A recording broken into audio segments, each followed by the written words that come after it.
ब्रह्मा जी कह रहे हैं कि मुझे नहीं मालूम जब कमल के फूल पर बैठा था मैं कहाँ से उत्पन्न हुआ, कौन मेरा रक्षक मेरा जन्म करता है, और सब जगह जल ही जल। अब शिव पुराण दिखाते हैं आपको थोड़ा सा, उसमें ये क्या ज्ञान दे रहा है, अपने जन्म से पहले की जो जानकारी ये दे रहा है वो कहाँ से लाया,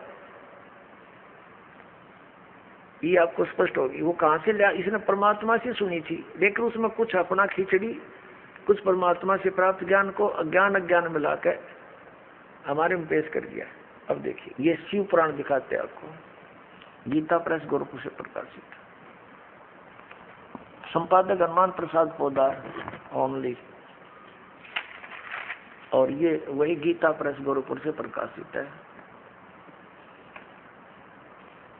अब इसके हम 98 पृष्ठ पाते हैं, शिव पुराण 98 पृष्ठ पे। यहाँ 5वां अध्याय समाप्त हो जाता है रुद्र संहिता का। अपने पुत्र नारद की यह बात सुनकर लोक पिता में ब्रह्मा वहां इस प्रकार बोले। नारद ने वही पूछा था सृष्टि उत्पत्ति के बारे में।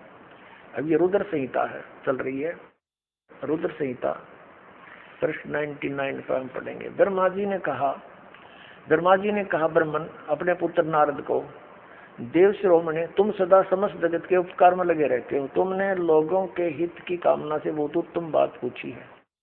जिस समय समस्त चराचर जगत नष्ट हो गया था, सर्वत्र केवल अंधकार ही अंधकार था, उस समय तत् सत ब्रह्म इस श्रुति में जो सत सुना जाता है एकमात्र वही शेष था। अब 100 पृष्ठ पर आ गए हम, इसके 100 पृष्ठ पे यहाँ कहा कि जिस परब्रह्म के विषय में ज्ञान और अज्ञान, ये सुनते रहिए ब्रह्मा के बोल, जिस परब्रह्म के विषय में ज्ञान और अज्ञान पूर्ण उक्तियों द्वारा इस प्रकार विकल्प किए जाते हैं, उसने कुछ काल के बाद द्वितीय की इच्छा प्रकट की। उसके भीतर एक से अनेक होने का संकल्प उदित हुआ। तब उस निराकार परमात्मा ने अपनी लीला शक्ति से अपने लिए मूर्ति की कल्पना की। जो मूर्ति रित परम ब्रह्म है उसकी मूर्ति भगवान सदाशिव है। अर्वाचीन और प्राचीन विद्वान उन्हीं को ईश्वर कहते हैं। उस समय एकाकी रहकर स्वेच्छा अनुसार विहार करने वाले सदाशिव ने अपने विग्रह से स्वयं ही एक स्वरूप भूता शक्ति की सृष्टि की, जो उसके अपने श्रीअंग से कभी अलग होने वाली नहीं थी। उस पराशक्ति को प्रधान प्रकृति गुणवती माया बुद्धि तत्व की जननी तथा विकार रहित बताया है। वह शक्ति अंबिका कही गई है। उसी को प्रकृति दुर्गा को कहते हैं, ये ध्यान रखना, गीता में काम आओगा आपके। उसी को प्रकृति सर्वेश्वरी और त्रिदेव जननी, तीनों देवताओं की माता, उत्पन्न करने वाली दुर्गा, रजगुण ब्रह्मा सतगुण विष्णु तमगुण शिव जी की माता, नित्य और मूल कारण भी कहते हैं। सदाशिव द्वारा प्रकट की गई उस शक्ति की 8 भुजाएं हैं। क्लियर हो गया। अष्टंगी दुर्गा, नाना प्रकार के आभूषण उसके अंगों की शोभा बढ़ाते हैं। वह देवी नाना प्रकार की गतियों से संपन्न है और अनेक प्रकार के अस्त्र शस्त्र धारण करती है। एकाकिनी होकर भी वह माया संयोग वसात अनेक हो जाती है। इसी ने 3 रूप धारण किए थे, सावित्री, गौरी और लक्ष्मी के। वे जो सदाशिव हैं उन्हें परम पुरुष ईश्वर शिव शंभु और महेश्वर कहते हैं। अब हम आगे 101 पृष्ठ पे रुद्र संहिता का। वे अपने सारे अंगों पर भस्म रमाए रहते हैं। उन काल रूपी ब्रह्म ने एक ही समय शक्ति के साथ, नाथनी शक्ति के साथ शिवलोक नामक क्षेत्र का निर्माण किया था। अब ये काल रूपी ब्रह्म आप पे लिख दिया सदाशिव को हो, ये ब्रह्मा विष्णु महेश का पिता है जिसने गीता का ज्ञान दिया, वही है ये निर्माण किया। उस उत्तम क्षेत्र को काशी कहते हैं। वह परम निर्वाण या मोक्ष स्थान है जो सबके ऊपर विराजमान है। वे प्रिय और प्रियतम रूप शक्ति और शिव जो परमानंद स्वरूप है उस मनोरम क्षेत्र में नित्य निवास करते हैं। अब यहाँ क्या, देव से एक समय, ये शिव और शिवा कौन है, ये दुर्गा और काल, शक्ति और शिव, ये शिव और शिवा, ये काल और दुर्गा। देव से एक समय उस आनंद वन में रमण करते हुए शिवा और शिव के मन में यह इच्छा हुई कि किसी दूसरे पुरुष की सृष्टि करनी चाहिए, जिस पर यह सृष्टि संचालन का महान भार रखकर हम दोनों केवल काशी में रहकर इच्छा अनुसार विचरे और निर्वाण धारण करें। इन्होंने फिर पति पत्नी व्यवहार किया। ऐसा निश्चय करके शक्ति सहित सर्वव्यापी परमेश्वर शिव ने अपने वाम भाग के 10वें अंग पर अमृत मल दिया। फिर तो वहां से वह एक पुरुष प्रकट हुआ। अब उसका नाम के रखा। ये पृष्ठ 102 पर हम पढ़ रहे हैं, 102 पर। अब शिव पुराण यहाँ देखना। शिव ने कहा, वत्स बेटा, व्यापक होने के कारण तुम्हारा विष्णु नाम विख्यात हुआ। ये तो सिद्ध हो गया कि दुर्गा और काल रूपी ब्रह्म से और दुर्गा के पति पत्नी व्यवहार से विष्णु जी का जन्म हुआ, जो इसका बेटा हो गया इन दोनों का। ब्रह्मा जी कहते इसी प्रकार मेरी भी उत्पत्ति उन दोनों ने की। अब देखो, अब ये छठा अध्याय समाप्त हो गया। रुद्र संहिता का 7वां यहाँ प्रारंभ होता है। ब्रह्मा जी कहते देवर से तत्पश्चात कल्याणकारी परमेश्वर सांब सदाशिव ने पूर्ववत प्रयत्न करके मुझे भी अपने दाहिने अंग से उत्पन्न किया। जैसे विष्णु उत्पन्न किया दुर्गा और काल के संयोग से, पति पत्नी व्यवहार से, ऐसे ही नु कह ब्रह्मा मेरी भी उसी से जन्म हुआ। इसी प्रकार अब ये ज्ञान कहाँ से लाया ब्रह्मा जी?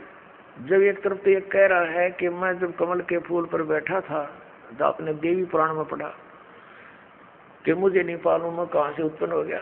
और यहाँ ये फिर पिछली बैक हिस्ट्री बता रहा है कि सदाशिव है, सदाशिव ने अपने अंदर से एक स्त्री निकाली, वह उसके श्रीअंग से कभी अलग होने वाली नहीं थी, वह दुर्गा है। ये कहाँ से लाया ये ज्ञान? फिर ये परम अक्षर ब्रह्म ने जो अपने नियमानुसार अपनी प्यारी आत्माओं को तत्व ज्ञान बताने के लिए आता है, इन्होंने उसमें ज्ञान अज्ञान मिलाकर अपनी तरफ से घुसोड़ के और फिर यह कथा सुना दी। अब जो दास का उद्देश्य है ये है कि जो पुराण है और जिन पुराणों को हमारे धर्म गुरु सत्य मानते हैं, ये शंकराचार्य, आचार्य और जितने भी श्री ब्रह्मा, श्री विष्णु, ब्रह्मा की जी पे पूजा करने की कहते ही नहीं, श्री कृष्ण, श्री विष्णु, श्री शंकर भगवान जी की ये पूजाएं बताते हैं और तीर्थों पर जाने का ये हमें लाभ बताते हैं और व्रत करने से लाभ बताते हैं तथा श्राद्ध आदि करने से भी ये हमें लाभ बताते हैं। तो ये ज्ञान इन्होंने कहाँ से ग्रहण किया? क्योंकि ना गीता में वर्णित, ना वेदों में तीर्थों की जानकारी, ना श्राद्धों के विषय में कहा। तो श्री गीता जी और पवित्र चारों वेद और साथ में 5वां वेद, ये हमारी भक्ति के मार्ग के परमात्मा पाने की इसमें भक्ति साधना जो लिखी है वो फाइनल है। और जो पुराणों में जो ज्ञान दिया है वो इन ऋषि महर्षियों का अपना अनुभव है। जैसे ब्रह्मा जी ने कहीं कुछ बोल रखा है, कहीं कुछ बोल रखा है। तो ब्रह्मा जी को जब ज्ञान ही नहीं, उसको जन्म से पूर्व की बात का मैंने पता ही नहीं, तो फिर कहाँ से लाया ये ज्ञान? ये परमात्मा ने इसको बताया था, उसमें से कुछ मिला मिलो का इन्होंने ये तो बता दिया कि मेरी भी जन्म उससे हुआ। तो इसको किसी ने बताया तेरा जन्म उससे हुआ? पिताजी बता के तो दूसरी बात, इनको अपने पिता का पता नहीं कहाँ है वो। तो ये कहते सदाशिव। वो सदाशिव कौन है? ये काल रूपी भगवान है और इन्होंने आज तक उसके दर्शन नहीं हो लिए। तो ये क्या करता है? छल करता है। किसी को तो अपने पुत्र शिव के रूप में दर्शन दे देता है, किसी को अपने पुत्र विष्णु के रूप में दर्शन दे देता है और किसी को ब्रह्मा के रूप में दर्शन दे देता है। अब दास का जो आज के सत्संग का उद्देश्य ये है कि हमने इस अध्यात्म मार्ग को पूर्ण रूप से जानने के लिए इन पुराणों का सहयोग अवश्य लेना पड़ेगा, लेकिन इनमें वर्णित भक्ति विधि को स्वीकार नहीं करने का, नहीं करना। क्यों नहीं करना? क्योंकि हमने वो भक्ति ग्रहण करनी है जो हमारे सदग्रंथ बताते हैं। सदग्रंथ कौन से हैं? मोक्ष मार्ग के। पवित्र गीता जी जो वेदों वाला ही संक्षिप्त में ज्ञान है, और पवित्र 5 वेद, 4 वेदों में भी कंप्लीट ज्ञान नहीं हो। 5वां वेद सूक्ष्म वेद है, वो सच्चिदानंद घन ब्रह्म की वाणी है और वो 5वां वेद इस दास के पास उपलब्ध है, परमात्मा ने उपलब्ध करा रखे।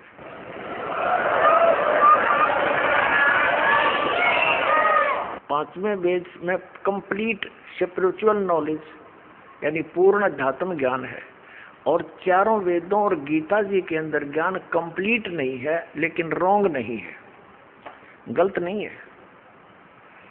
जैसे मैट्रिक तक का जो सिलेबस होता है 10वीं तक का, वो गलत नहीं होता लेकिन पूर्ण नहीं है।